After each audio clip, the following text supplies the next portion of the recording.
Hello everyone. आज के इस लेक्चर में हम डिस्कस करने वाले हैं इम्पॉर्टेंट क्वेश्चन के बारे में जो मैंने लिया है संबंध तथा फलन से 2000 जो आपका 2025 में आ सकता है। ठीक है, तो मैंने यहाँ से 4 क्वेश्चन उठाए हुए हैं। ठीक है, और ये क्वेश्चन आप जैसा कि देख रहे हैं कि 2019 में पूछा है, 20 में, 24 में। ये वाला क्वेश्चन 22 और 23 में पूछा हुआ है। ये 19, 22, 23, 24 में पूछा हुआ है। 22 में ये 2 बार पूछा हुआ क्वेश्चन है। एंड ये जो क्वेश्चन है ये तो मोस्ट इम्पॉर्टेंट है।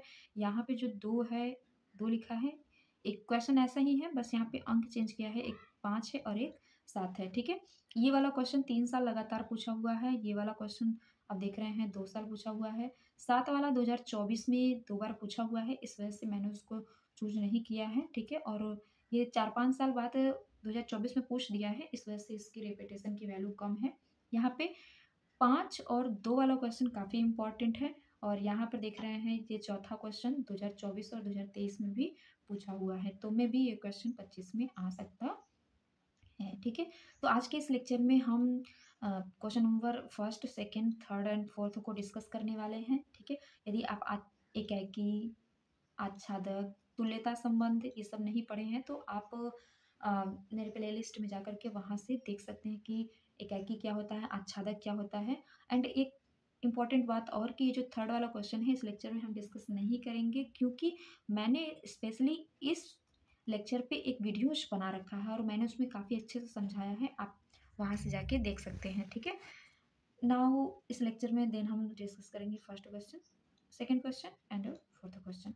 ठीक है, एंड मैंने अपने प्लेलिस्ट में ये भी डिस्कस किया कि एकाकी क्या होता है, आच्छादक क्या होता है। ठीक है, एंड डोमेन क्या होता है, रेंज क्या होता है, कोडोमेन आई मीन प्रांत, सह प्रांत, और रेंज दैट मीन्स की परिसर क्या होता है, वो सब मैंने पिछले लेक्चर में डिस्कस किया हुआ है। एंड इसकी मैंने प्लेलिस्ट में वीडियो भी काफ़ी अच्छे से बना रखा है केवल इस टॉपिक पे। तो हम डिस्कस करेंगे इस क्वेश्चन को 1 बाई 1। तो हम डिस्कस करते हैं पहला क्वेश्चन। पहला क्वेश्चन हमारा है, सिद्ध कीजिए कि f of x is equal to x square द्वारा परिभाषित फलन एफ आर से आर में न तो एकाकी है और न ही आच्छादक है। ठीक है, तो चलिए देखते हैं इस क्वेश्चन का हम सोल्यूशन कैसे करेंगे। सोल्यूशन, हमारा फंक्शन दिया है f such that R to R, और डिफाइन है f of x is equal to x square. ठीक है, तो हमको पहले चेक करना है एकाकी, और कोई भी फलन एकाकी तभी होता है जब f of x one is equal to हम एफ ऑफ एक्स टू ले। ठीक है, यदि हम ऐसा लेकर चले और हमको मिल जाए x one is equal to x two. ठीक है, हम यदि ऐसा लेकर चल रहे हैं और यदि हमको ये मिल जा रहा है देन हम तभी कहेंगे कि हमारा जो फलन है वो एकाकी है। ठीक है, तो हम लेकर के यहाँ पे चलते हैं, 2 एलिमेंट ले लेते हैं। डोमेन से हम 2 एलिमेंट, प्रांत से 2 एलिमेंट लेते हैं, x1 और लेते हैं x2 जो हमारा बिलोंग कर रहा है r में। ठीक है, तो हमको f ऑफ x1 और f ऑफ x2 मिलेगा जो हमारा बिलोंग कर रहा है सह प्रांत में। ठीक है, अब हमको लेकर के क्या चलना है, ये कंडीशन हमको लेकर के चलना है, तो हम ले लेते हैं f of x1 is equal to f of x2। जैसे ही हम f ऑफ x1 को f ऑफ x2 के इक्वल लेकर चलेंगे, हम देख रहे हैं फंक्शन हमारा क्या है, f of x is equal to x square, then यहाँ पे हमारा बन जाएगा x1 का square is equal to x2 का स्क्वायर। ठीक है,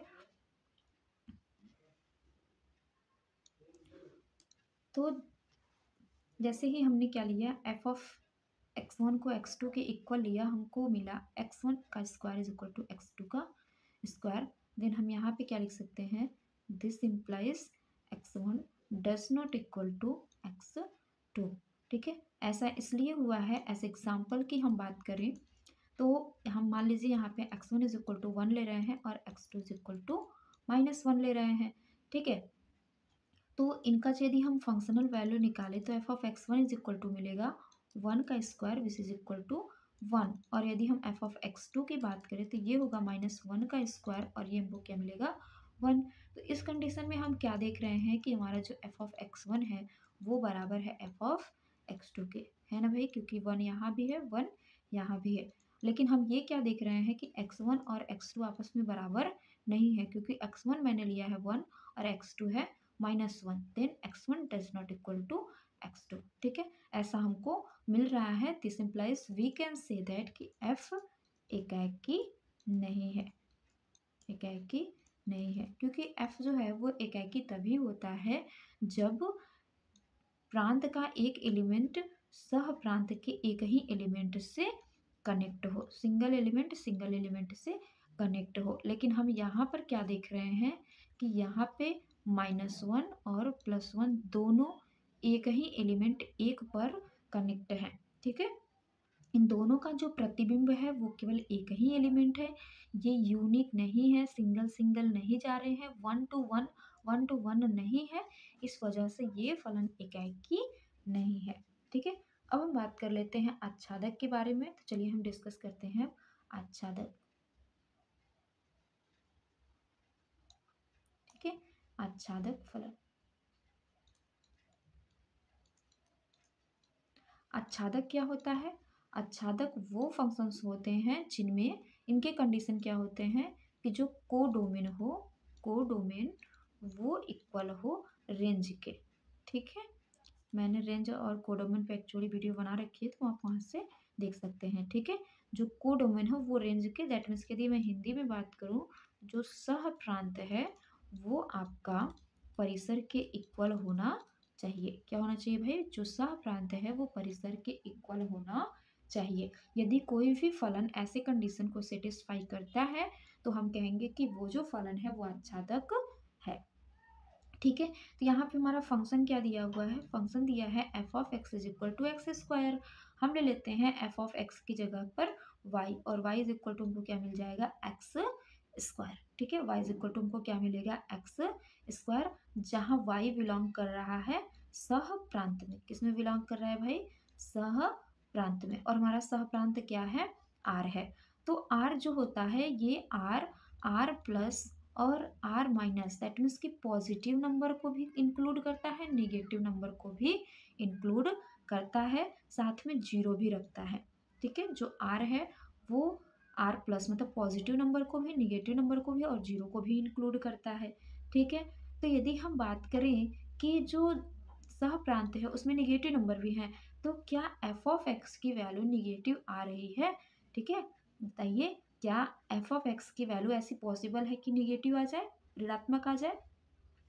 आप x की कोई भी वैल्यूज रखो, माइनस रखो, प्लस रखो, एनीथिंग, कुछ भी रखो, आपको जो वैल्यू मिलेगा हमेशा क्या मिलेगा? पॉजिटिव मिलेगा। क्यों?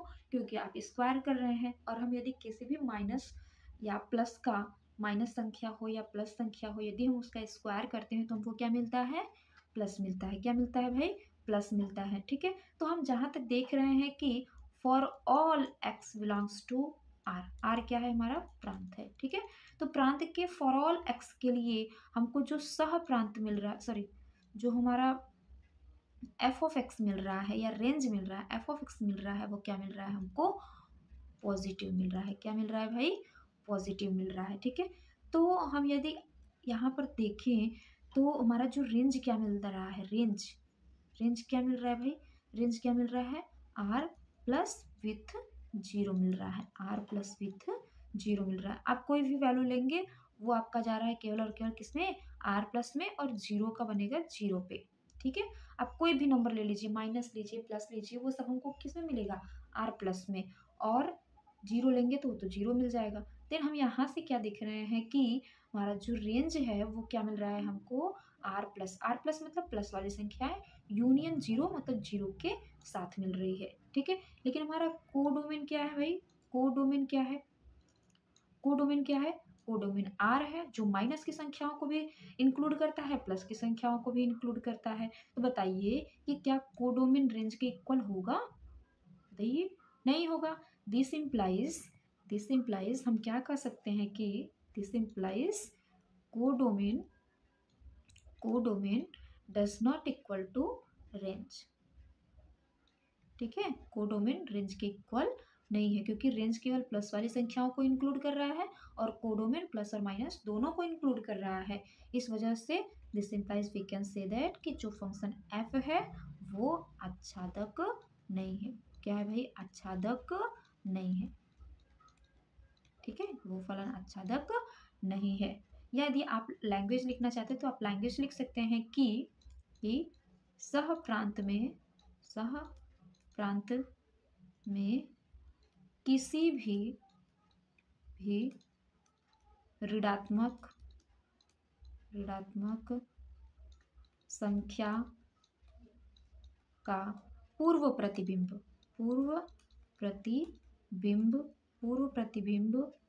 प्रांत में विद्यमान नहीं है। ठीक है।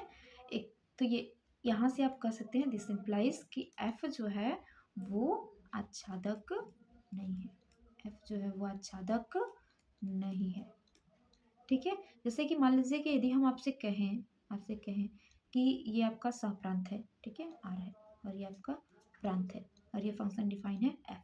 हम कहें कि -1 f of x is equal to है एक्स स्क्वायर। हम कहें कि एक्स की ऐसी वैल्यू रखिए कि आपको -1 मिल जाए, कि इसका एक प्रतिबिंब -1 पे जा रहा है। ऐसा एलिमेंट खोजिए जिसका स्क्वायर करने पर -1 आ जाए, -2 आ जाए, ऋणात्मक कोई भी संख्या आ जाए, लेकिन आपको वही संख्या लेनी है जो वास्तविक हो। क्या ऐसी पॉसिबिलिटी बन सकती है?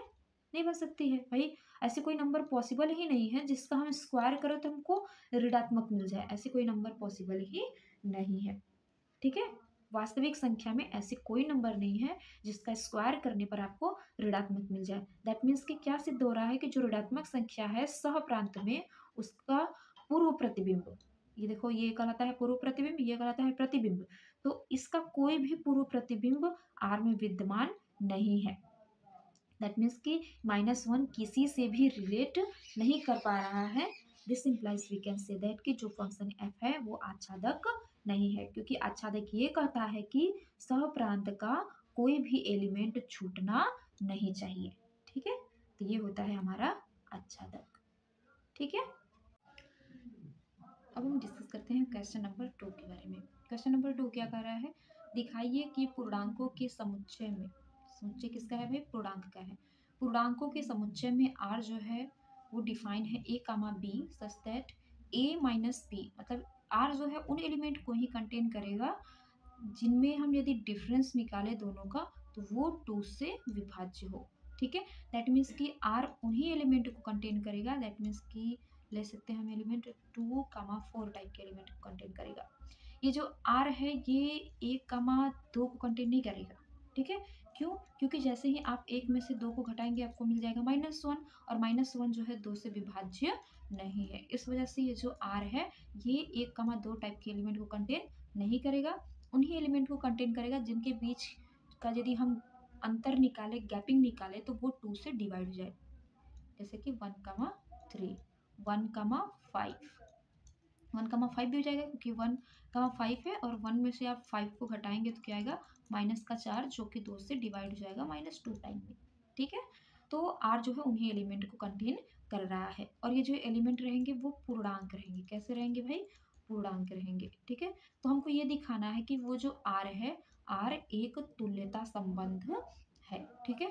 तो आर को यहाँ पे हमको क्या करना है भाई? क्या दिखाना है? तुल्यता संबंध। और तुल्यता संबंध कब होता है? जब आर स्वतुल्य भी हो, सममित भी हो और संक्रामक भी हो। ठीक है। जब आर स्वतुल्य, सममित और संक्रामक तीनों होता है तब उस कंडीशन में हम कहते हैं कि आर जो है वो तुल्यता संबंध है। ठीक है। तो दैट मीन्स कि हमको आर को तुल्यता दिखाने के लिए हमको ये प्रूफ करना पड़ेगा कि आर जो है स्वतुल्य है, सममित है और संक्रामक है। ठीक है। चलिए करते हैं इस क्वेश्चन का हम सोल्यूशन। ठीक है, सोल्यूशन करते हैं। पहले लिखते हैं कि हमारा रिलेशन सेट क्या दिया हुआ है। रिलेशन सेट दिया है कि a, b टाइप के एलिमेंट हैं आर में, संबंध समुच्चय में, जहाँ पे यदि हम a में से b को घटाएं तो जो भी आएगा वो 2 से विभाज्य रहेगा, वो 2 से विभाज्य रहेगा, तथा a और b दोनों ही आपके पूर्णांक होने चाहिए। ठीक है, दोनों ही क्या होने चाहिए? पूर्णांक होने चाहिए। ठीक है। तो हमको क्या दिखाना है कि r जो है तुल्यता संबंध है, तो r को तुल्यता संबंध दिखाने के लिए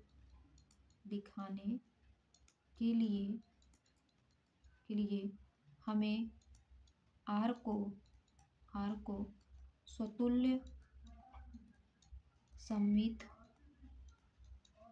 तथा संक्रामक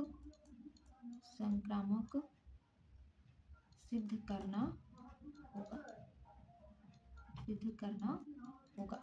ठीक है, हमको ये सिद्ध करना होगा कि R जो है स्वतुल्य भी है, सममित भी है और संक्रामक भी है। ठीक है, तो यही हम क्या करेंगे, प्रूफ करेंगे एक एक लेकर के। तो सबसे पहले हम दिखाएंगे स्वतुल्य। ठीक है, सबसे पहले हम क्या दिखाएंगे, स्वतुल्य दिखाएंगे। स्वतुल्य क्या होता है, स्वतुल्य ये कहता है, स्वतुल्य संबंध कि मान लीजिए हम इधर रफ कार्य करेंगे। ठीक है, रफ कार्य, तो स्वतुल्य क्या कहता है, स्वतुल्य कहता है कि ये जो ए और बी जहाँ से भी आ रहे हैं उन सभी ए के लिए, ठीक है, जेड से आ रहे हैं तो जेड के सभी एलिमेंट के लिए यदि ए टाइप के एलिमेंट आर में बिलोंग कर रहे हैं देन हम कहेंगे कि आर क्या है, स्वतुल्य है। ठीक है, आर क्या है, स्वतुल्य है। कब, जब ए मतलब दोनों सेम होना चाहिए। यदि इस टाइप के एलिमेंट आर में बिलोंग कर रहे हैं तो हम कहेंगे कि आर क्या है, स्वतुल्य है। ठीक है, चलिए देखते हैं कि ए टाइप के एलिमेंट आर में बिलोंग करते हैं कि नहीं। ठीक है, तो for all a belongs to Z, Z के जितने भी एलिमेंट हैं उन सभी एलिमेंट के लिए A minus A is equal to क्या आएगा, 0 आएगा। भाई ए की वैल्यू कुछ भी ले लीजिए, 1 2 3 4 5 6 7 8 कुछ भी ले लीजिए, जब आप उसको उसी में से घटाएंगे तो क्या मिलेगा, 0। और 0 जो है 2 से क्या है, विभाज्य। तो हम कह सकते हैं कि a minus A is equal to 0 2 से विभाज्य है। ठीक है, अब a माइनस ए यदि 2 से विभाज्य है इसका मतलब ये हुआ कि ओ ये तो a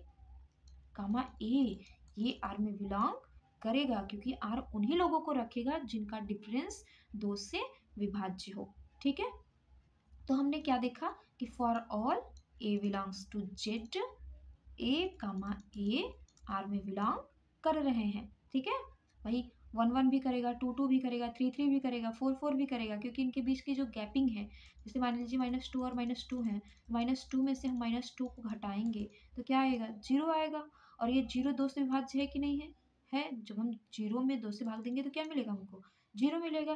दैट मीन्स कि -2 2 भी आर में बिलोंग कर रहा है। दिस इम्प्लाइज आर क्या है, स्वतुल्य है। ठीक है, तो ये हो गया हमारा स्वतुल्य। दूसरा क्या हमको सिद्ध करना है, सममित। दूसरा क्या सिद्ध करना है, सममित। चलिए, सममित क्या कहता है, सममित क्या कहता है, सममित ये कहता है कि यदि मान लीजिए कि यदि ए बी टाइप के एलिमेंट आर में बिलोंग कर रहे हैं, ठीक है, ए बी टाइप के एलिमेंट आर में बिलोंग कर रहे हैं, तो बी ए टाइप के भी एलिमेंट यदि आर में बिलोंग करेंगे तभी हम कहेंगे कि जो आर है वो सिमेट्री है, सममित है। मतलब देखो ए बी बिलोंग कर रहा है तो इसका उल्टा बी ए भी आर में बिलोंग करना चाहिए, तभी आर सममित होगा, अन्यथा आर सममित नहीं होगा। ठीक है, तो यही हमको देखना है। तो हम ले लेते हैं कि माना a b belongs to R, a b R में बिलोंग कर रहा है। अब यदि ए बी आर में बिलोंग कर रहा है तो रिलेशन के अकॉर्डिंग ए माइनस बी 2 से विभाज्य है, ए माइनस बी 2 से विभाज्य है। ठीक है, क्योंकि यही तो रिलेशन है, रिलेशन यही कह रहा है कि हम उन्हीं एलिमेंट को रखेंगे जिनका डिफरेंस 2 से विभाज्य हो। ठीक है, अब ए बी यदि 2 से विभाज्य है तो ये भी क्या होगा, 2 से विभाज्य है। ठीक है, बी, ये आपका बी है। ठीक है, बी माइनस ए ये भी लिख सकते हैं भाई, इसी को हम ये लिखे हैं। यदि मान लीजिए कि 2 आपका, मान लीजिए घटाने पर 2 आया, यदि 2 आपका 2 से विभाज्य है तो -2 भी तो 2 से विभाज्य होगा। ठीक है, तो यहाँ से हम क्या कर सकते हैं कि b माइनस ए भी क्या होगा, 2 से विभाज्य होगा, 2 से विभाज्य है। क्यों भाई, देखिए ये विभाज्य है, हम माइनस को खाली इसी को चेंज कर दिए तो ये मिल गया। तो यदि कोई संख्या विभाज्य है किसी भी नंबर से तो उसका निगेटिव नंबर भी विभाज्य होता है। तो भाई यदि ये विभाज्य है तो इसका नेगेटिव नंबर भी विभाज्य होगा। ठीक है, अभी देखिए नेगेटिव नंबर विभाज्य, इसका मतलब कि बी माइनस ए भी दो से क्या होगा, विभाज्य होगा। This implies b comma a belongs to R. ठीक है, यही तो रिलेशन है कि बी माइनस ए यदि दो से विभाज्य है तो ही बी कामा ए टाइप के एलिमेंट आर में बिलोंग करेंगे। हम ये लेकर चले कि ए कामा बी आर में बिलोंग कर रहा है। यदि R a comma b R में बिलोंग कर रहा है then a minus b two से विभाज्य है। ठीक है, अब इसको सेट कर दिए, माइनस कामा ले लिए तो बी माइनस ए मिल गया, ये दो से विभाज्य है। ठीक है, यदि निगेटिव नंबर विभाज्य है दिस इंप्लाइज कि बी माइनस ए भी दो से क्या होगा, विभाज्य होगा। This implies b comma a R में बिलोंग कर रहा है। देन हम कह सकते हैं कि जो आर है वो क्या है, सममित है। आर क्या है, सममित है। एग्जाम्पल के लिए आप बात करें तो मान लीजिए आप 2,4 ले लीजिए। ठीक है, 2,4 ले लीजिए तो 2,4 आर में बिलोंग कर रहा है क्योंकि 2 माइनस 4 2 से क्या है, विभाज्य है। ठीक है, तो इसका डिफरेंस कितना आ रहा है, कितना आ रहा है भाई, -2 आ रहा है। ठीक है, हम माइनस को कॉमन ले लेते हैं तो माइनस को कॉमन लेंगे तो वो क्या मिलेगा, माइनस कॉमन लेंगे तो 4 माइनस 2 मिल जाएगा, वो भी तो 2 से विभाज्य है भाई। यदि आप 4 में से 2 को घटाएंगे 2 -2 आएगा, वो 2 से क्या है, विभाज्य है। तो जब -2 2 से विभाज्य है तो 2 भी तो 2 से विभाज्य होगा। ठीक है, दिस इंप्लाइज आर क्या है, सममित है। तीसरा कंडीशन की बात कर लेते हैं। तीसरा कंडीशन कहता है हमको दिखाना है कि आर जो है संक्रामक है या नहीं है। ठीक है, हमको तीसरा कंडीशन दिखाना है संक्रामक। संक्रामक क्या कहता है, संक्रामक ये कहता है कि, संक्रामक ये कहता है कि यदि ए कामा बी और इसे बी से स्टार्ट होने वाला कोई एलिमेंट मिल जाए बी कामा सी टाइप का, यदि वो आर में बिलोंग कर रहा है तो, ठीक है, इस टाइप के एलिमेंट यदि आर में बिलोंग कर रहे हैं तो इन बी को गायब कर दीजिए, बचा के हमारा ए कामा सी। यदि ए कामा सी भी आर में बिलोंग कर रहा है तो हम कहेंगे कि ये जो आर है वो संक्रामक है। ठीक है, तो यही हमको क्या करना है, दिखाना है यहाँ पे। ठीक है, तो हम यहाँ पे ले लेते हैं, माना A comma B B comma C belongs to R. देखो डिफरेंट डिफरेंट हम नहीं लेंगे, ए कामा बी है तो बी से ही स्टार्ट होने वाला, ये दोनों सेम सेम होना चाहिए, बी से ही स्टार्ट होने वाला कोई एलिमेंट लेंगे। तो यदि ए कामा बी है और बी कामा सी आर में बिलोंग कर रहे हैं, ठीक है, दिस इंप्लाइज यदि ए कामा बी आर में बिलोंग कर रहा है इसका मतलब है कि ए माइनस बी दो से विभाज्य है, विभाज्य है कि नहीं भाई, क्योंकि तभी बिलोंग करेगा जब ए माइनस बी दो से विभाज्य होगा। तथा तथा यदि बी कामा सी भी आर में बिलोंग कर रहा है दिस इंप्लाइज बी माइनस सी भी 2 से विभाज्य है। ठीक है, 2 से विभाज्य है। ठीक है, क्योंकि ये दोनों बिलोंग कर रहे हैं। अब देखिए यदि दो नंबर 10 भी 2 से विभाज्य है और 4 भी 2 से विभाज्य है, ये भी 2 से विभाज्य, ये भी 2 से विभाज्य है, तो इनका जो योगफल होगा वो 2 से विभाज्य होगा कि नहीं होगा, वो भी होगा। ठीक है, जैसे कि आप यहाँ पे देख रहे हैं वो भी होगा। दिस इंप्लाइज हम कह सकते हैं कि A minus B plus B minus C इनका योगफल भी क्या होगा, 2 से विभाज्य होगा। हम लिख सकते हैं A minus B plus B minus C 2 से विभाज्य है। ठीक है, ब्रैकेट को हटा दीजिए तो A minus B plus B minus C 2 से विभाज्य है। यहाँ से देख रहे हैं बी से बी कैंसिल क्योंकि एक ठो बी प्लस है एक ठो बी माइनस है, तो हमको क्या मिला, ए माइनस सी, ये क्या है, 2 से विभाज्य है। देखो ये सब पहले से ही चलते आ रहा है ना। अब देखिए यदि ए माइनस सी 2 से विभाज्य है तो हम कह सकते हैं कि ए कामा सी आर में बिलोंग करेगा। ठीक है, क्योंकि वही एलिमेंट आर कंटेन करेगा जिनके बीच का जो डिफरेंस हो वो क्या हो, 2 से डिविजिबल हो, 2 से विभाज्य हो। ठीक है, तो ए और सी के बीच का डिफरेंस ए माइनस सी होगा और वो 2 से विभाज्य है, ऐसा हमको मिल चुका था, इसीलिए हमने कहा कि ए कामा सी आर में बिलोंग करेगा। दिस इंप्लाइज हम क्या लेकर चले थे कि this implies a comma b comma c R में बिलोंग कर रहा है तो तो हमको क्या मिला,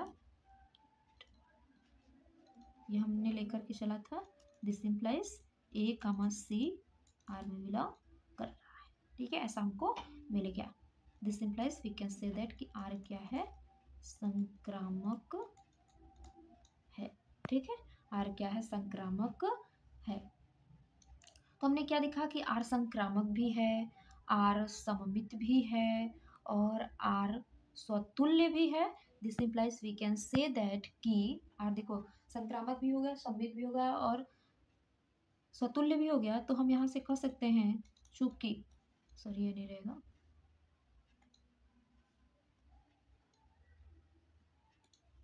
चूंकि आर स्वतुल्य है, स्वतुल्य सममित तथा संक्रामक है, अतः आर तुल्यता संबंध है, ठीक है, ये हमने प्रूव कर दिया कि जो आर है वो तुल्यता संबंध है। इसी तरह से आप 2 के लिए, 5 के लिए और 7 के लिए भी दिखा सकते हैं, बस एलिमेंट आपके चेंज हो जाएंगे, जहाँ पे 2 है वहाँ 5 हो जाएगा और 7 हो जाएगा, ठीक है। अब हम डिस्कस करते हैं क्वेश्चन नंबर 3, चलिए देखते हैं क्वेश्चन नंबर 3। अब हम डिस्कस करेंगे क्वेश्चन नंबर लास्ट। क्वेश्चन क्या है कि यदि फलन f जो q से q में जा रहा है, q मतलब परिमेय संख्या से परिमेय संख्या में जा रहा है और डिफाइन इस तरह से है कि 3x माइनस 4 है, ठीक है, f ऑफ x डिफाइन है जो इक्वल है 3x माइनस 4 के, और जो यक्स है वो बिलोंग कर रहा है q से, ठीक है। तो सिद्ध कीजिए कि f एकाकी आच्छादक फलन है जहाँ q परिमेय संख्याओं का समुच्चय है, ठीक है। तो हमको ये दिखाना है कि जो यफ है वो एकाकी भी है, आच्छादक भी है, ठीक है। चलिए हम देखते हैं इस क्वेश्चन का सलूशन, ठीक है। तो दिया फलन क्या है, फलन f सच दैट q से q में जा रहा है, जो परिभाषित है f of x is equal to 3x minus 4, जहाँ x जो है बिलोंग कर रहा है q से, ठीक है। हमको चेक करना है एकाकी के लिए, एकाकी तो पहले ले लेते हैं हम एकाकी, पहले दिखाना है एकाकी, तो मान लेते हैं, माना x1 और x2 दो एलिमेंट है जो बिलोंग कर रहे हैं q प्रांत में, ठीक है, दो एलिमेंट हम प्रांत से ले रहे हैं, ठीक है, और दो element this implies f of x1 and f of x2 जो बिलोंग करेंगे किसमें, सह प्रांत में, ठीक है। यदि फलन है तो इन दोनों का मैपिंग यही बनेगा, ठीक। अब f of x1 is equal to हमको क्या मिलेगा भाई, f of x is equal to 3x minus 4 है, तो f of x1 is equal to क्या मिलेगा, 3x1 माइनस 4 मिलेगा, एंड और f of x2 is equal to क्या मिलेगा, f of x2 is equal to क्या मिलेगा, 3x2 माइनस 4 मिलेगा, ठीक है।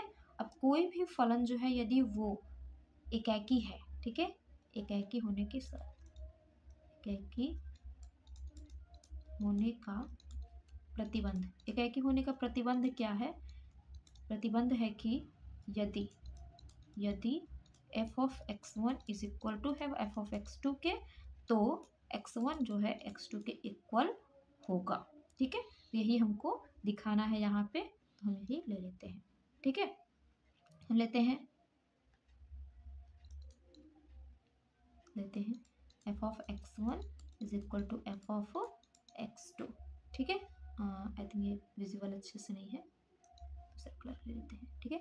f of x1 is equal to है f ऑफ x2 के, हमेशा लेकर के चल रहे हैं, ठीक है, और f ऑफ x1 किसके इक्वल है, 3x माइनस 4 के, तो ये हो जाएगा 3x minus 4 is equal to 3x2 minus 4, 3x1 minus 4 is equal to 3x2 minus 4, यानी 4 से 4 क्या हो जाएगा, कैंसिल, देन हमको मिलेगा 3x1 is equal to 3x2, 3 को उस साइड लेकर जाएंगे, डिवाइड होकर के 3 भी क्या हो जाएगा, कैंसिल, दिस इम्प्लाइज हमको क्या मिला, x1 is equal to x2। यदि आप यहाँ पे ध्यान से देखें तो आप क्या देख रहे हैं कि हम लेकर चले कि f of x1 is equal to f of x2, then हमको क्या मिल गया, x1 is equal to x2 मिल गया। दिस इम्प्लाइज कि हम कह सकते हैं कि f क्या है, एकाकी ठीक है। अब दूसरा हमको क्या सिद्ध करना है, आच्छादक। दूसरा क्या दिखाना है भाई, आच्छादक दिखाना है, ठीक है।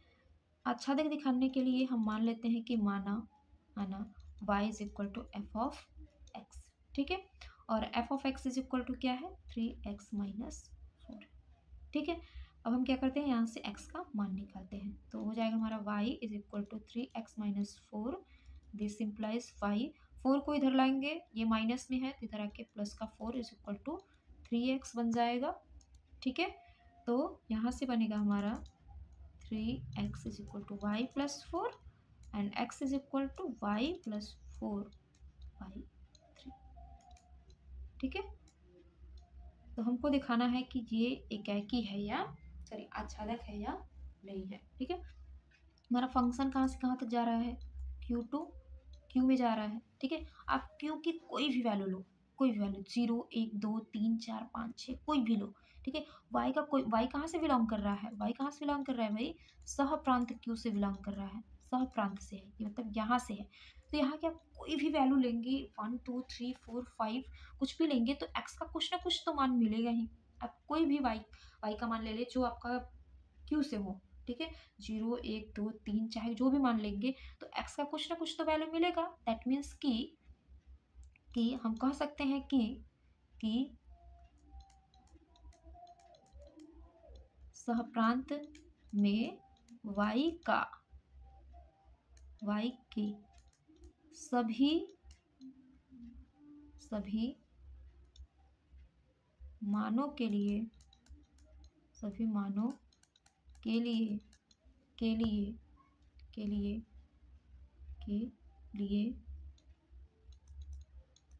प्रांत में पूर्व प्रतिबिंब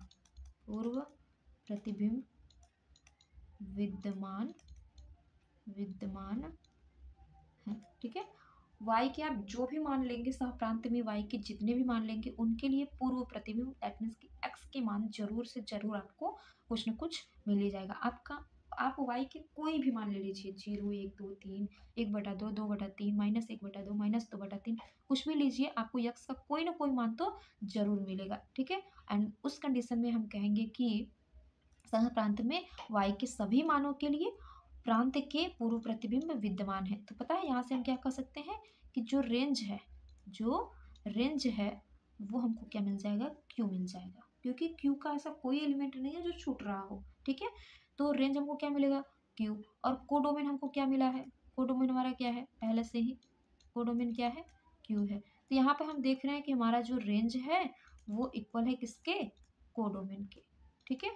जो रेंज है वो किसके इक्वल है, कोडोमेन के। This implies we can say that कि f जो है, f क्या है, f आच्छादक है, ठीक है।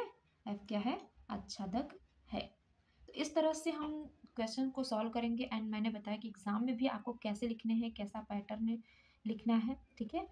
मैंने यहाँ पे इस क्वेश्चन को सॉल्व करवाया, ठीक है। जितने भी इंपॉर्टेंट क्वेश्चन थे मैंने सारे क्वेश्चन को यहाँ पे डिस्कस किया। तो इस तरह से आप देख सकते हैं कि मैंने यहाँ पे पहले क्वेश्चन को डिस्कस किया, दूसरे क्वेश्चन को डिस्कस किया एंड चौथे क्वेश्चन को डिस्कस किया। तीसरा क्वेश्चन पे मैंने ऑलरेडी वीडियोस बना रखा है, वो आप प्लेलिस्ट में जा करके देख लीजिएगा, ठीक है।